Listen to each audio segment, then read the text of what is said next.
I'm 28, work in a small accounting firm, and I'm usually pretty cautious about my surroundings. That Saturday morning, I had planned a simple day. Coffee at a nearby cafe, a quick grocery run, then back home to catch up on a few errands. The sun had barely risen when I left my apartment. The streets quiet, except for the occasional dog barking or distant car. I remember feeling unusually relaxed, scrolling through my phone as I walked, earbuds in, the familiar hum of the city around me. The cafe was just 2 blocks from my apartment.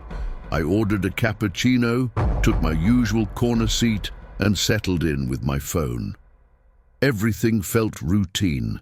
The barista calling out names, the hiss of the espresso machine, the occasional clatter of a spoon against ceramic.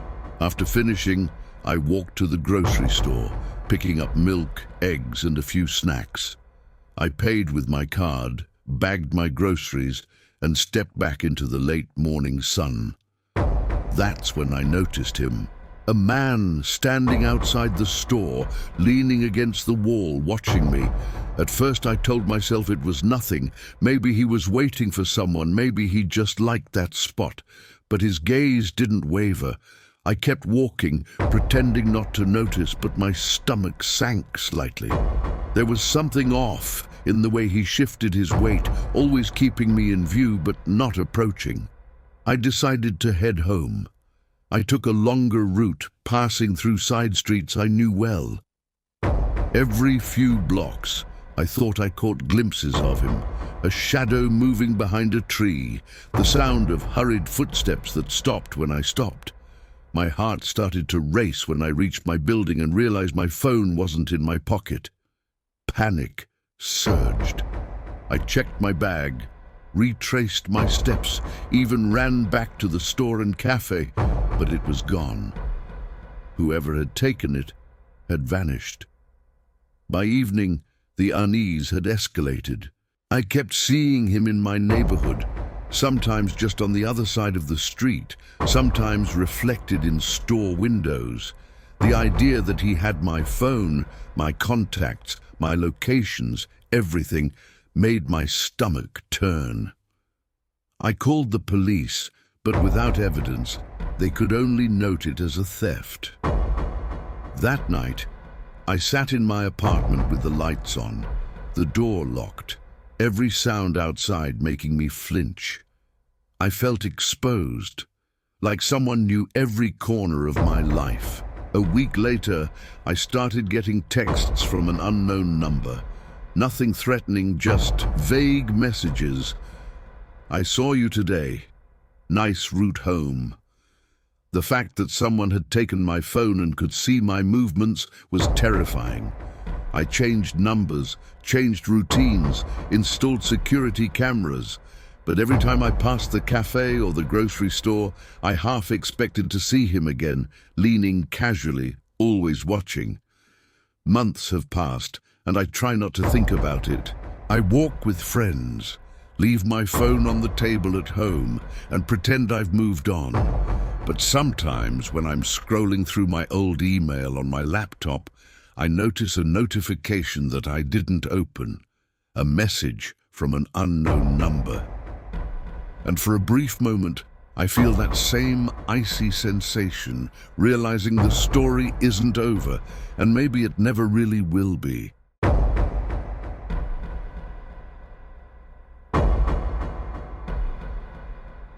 I'm 32, work nights as a security guard, and usually pride myself on staying alert.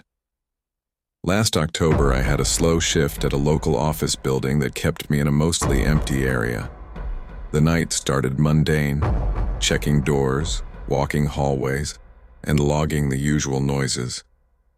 I remember sipping lukewarm coffee in the break room, the hum of the fluorescent lights overhead, feeling like it was just another quiet, uneventful night. Around 1 a.m., I decided to take a quick walk outside to stretch my legs. The parking lot was empty except for my beat-up truck and the occasional rustle of leaves. I waved to a night janitor in the distance and felt the crisp autumn air fill my lungs. Everything seemed ordinary, almost peaceful until I got back inside. On my way back to the lobby, I noticed a door slightly ajar that should have been locked. My first thought was that the janitor had left it open, but the lock beeped when I checked my log later. I shrugged it off, thinking I'd probably misread the schedule. Still, a faint sense of unease tugged at me. Over the next hour, I started hearing soft thumps, footsteps echoing through the empty hallways. I checked the cameras. Nothing. The sound seemed to move with me, starting when I walked one corridor and stopping when I turned a corner.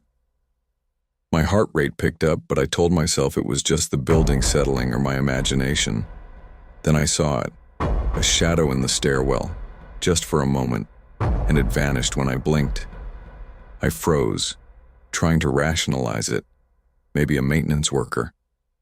But no one was scheduled. My instinct screamed at me and I called the front desk. The line was dead. That's when panic set in. I wasn't alone. I grabbed my flashlight and slowly approached the stairwell. A voice whispered my name. I spun around. Nothing. My phone buzzed, an unknown number, though I never shared it. The light caught a figure at the top of the stairs, staring. I ran, stumbling over cables and furniture, my own breathing loud in the empty halls. The person didn't chase, just watched. I didn't stop until I reached my truck and locked the doors. I reported it to my supervisor, and the building's security cameras showed nothing unusual. No one was ever caught. I've since changed shifts and avoid the old office, but sometimes at night I check my phone and wonder who that unknown number belongs to, and whether they're still inside, waiting. Months later, the memory still makes my chest tighten. The idea that someone was inside, observing me without a trace, is something I can't shake.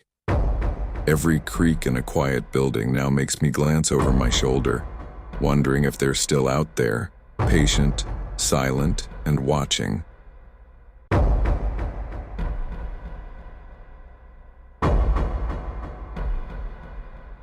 I'm 26, a freelance graphic designer, usually introverted and cautious. This happened last summer, late on a Friday night. I had stayed late at a co-working space downtown, finishing a project deadline.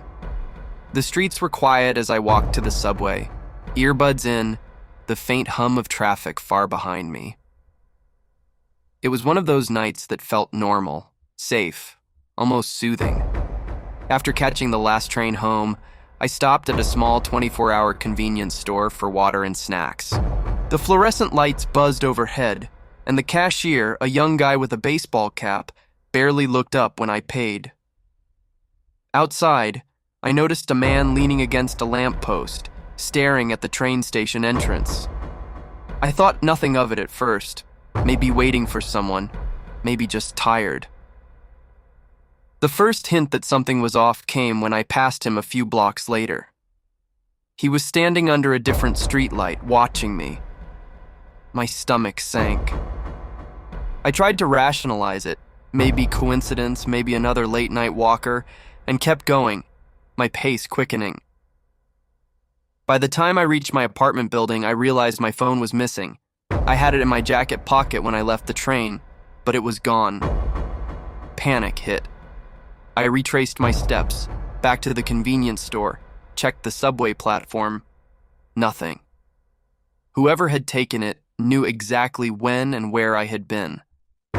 That night, I stayed up, lights on, glancing through the blinds.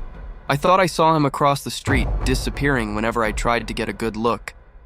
My friends told me I was imagining it, but messages started arriving from an unknown number. I saw you today. Nice walk home. I felt like a rat being watched, like every step I took was being monitored. I changed my routines, never walked the same streets twice, got a new number, and installed security cameras. Still, months later, when I pass the convenience store or the train station, my pulse quickens. Every shadow makes me glance over my shoulder. And sometimes, when my phone buzzes with an unknown number, I feel the same icy dread from that night, knowing the person is still out there, silent, watching.